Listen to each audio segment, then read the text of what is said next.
ఓం గం గణపతే నమః. అందరికీ నమస్కారం అండి. ఈరోజు వీడియోలో 2026 సంవత్సరం మే నెలలో అనగా వైశాఖ మాసంలో సంకటహార చతుర్థి ఏ రోజున వచ్చింది, ఈ రోజున వినాయకుడిని ఏ నామంతో పూజించాలి, పీఠం పేరేంటి, ఇంకా చంద్రోదయ సమయాలేంటి, ఇంకా పూజ ఏ సమయంలో చేసుకోవాలి, ఇంకా కొత్తగా ప్రారంభించేవారు వ్రతాన్ని ఈ నెల ప్రారంభించవచ్చా అనే అన్ని విషయాలు కూడా ఈ వీడియోలో తెలియజేస్తాయండి. ఈ వీడియోని ఎక్కడ స్కిప్ చేయకుండా చివరి దాకా చూడండి. పూర్తి ఇన్ఫర్మేషన్ అయితే ఉంటుంది.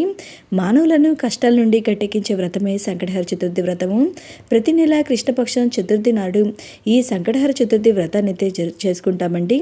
ఒకవేళ సంకటహర చతుర్థి మనకి మంగళవారం రోజున వస్తే దాన్ని అంగారక సంకటహర చతుర్థి అయితే అంటామండి. ఇలా రావడం చాలా విశేషమైనది. గణపతికి ప్రీతిపాత్రమైన తిథుల్లో ప్రధానమైనది చవితి తిథి అండి.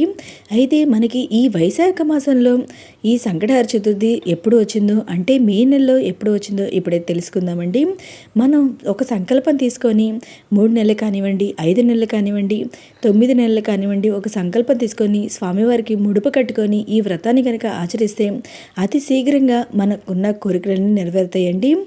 ఇప్పుడు ఈ సంకటహర చతుర్థి ఎప్పుడు వచ్చిందో తెలుసుకుందాము. చవితి తిథి ప్రారంభం వచ్చి 2026 సంవత్సరం మే 5వ తేదీ తెల్లవారుజామున 2:41 ప్రారంభమయ్యి 2026 సంవత్సరము మే 6వ తేదీ అనగా బుధవారం రోజున తెల్లవారుజామున 4:44 వరకు అయితే చవితి తిథి అయితే ఉంటుందండి. మనకి చంద్రోదయ సమయానికి చవితి తిథి ఏ రోజునైతే ఉంటుందో ఆ రోజున మనం సంకటహర చతుర్థి వ్రతాన్ని అయితే ఆచరించాలండి. ఈ సంవత్సరం మనకి 2026 సంవత్సరం మే నెలలో వైశాఖ మాసంలో సంకటహర చతుర్థి వ్రతం ఆచరించాల్సిన తేదీ వచ్చి 2026 సంవత్సరము మే 5వ తేదీ అనగా మంగళవారం రోజునండి.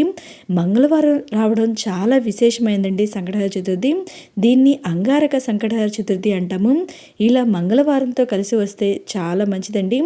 ఎవరైనా సరే ఈ వ్రతాన్ని ఆచరించాలి అనుకుంటునే వాళ్ళు ఈ రోజునైతే తప్పకుండా ప్రారంభించి ఈ వ్రతాన్ని అయితే ఆచరించండి.